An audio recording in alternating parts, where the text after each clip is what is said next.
Fifaliana trano no hitsitiana ny tokantranonao sy ara-pananao izay manaraka ity fandarina tonom-bavaka ity. Ankehitriny tsika dia hiaraka hitondram-bavaka indray ny anabavintsika, namantsika mampiona. Andehantsika hiaraka iombom-bavaka tompoko.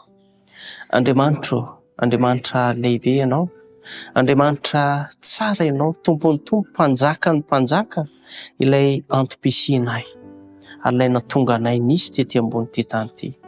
Andriamanitra mamindrafo, mamelany elokay tsiraray avy, indrindra ho aisy izay manaraka izao fandarana izao.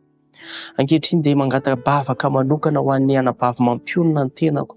Ianao mahalala azy, ianao mahafantatra azy, tompo malalo, ianao anie hanasitrana azy satria mahatsiaro fangiry firiana ao anatin'ny areti-tenda izy amin'izao fotoana izao, mivonto ny tendany. Jesosy malalo, meteza ianao hikasika izany loharanona aretin'izany ka hanasitrana izany mpanomponao izany, ka ho tsapany fa ianao dia mahay zava-magaga eo amin'ny fiainany, ary ho tsapany fa lehibe sy Andriamanitra be fitiavana, ny Andriamanitra ivavahany.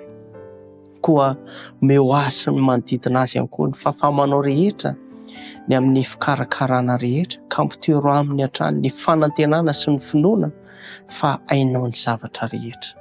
Amin'ny anaranao Jesosy Kristy no hanonana sy angatana izany vavaka izany. Amen.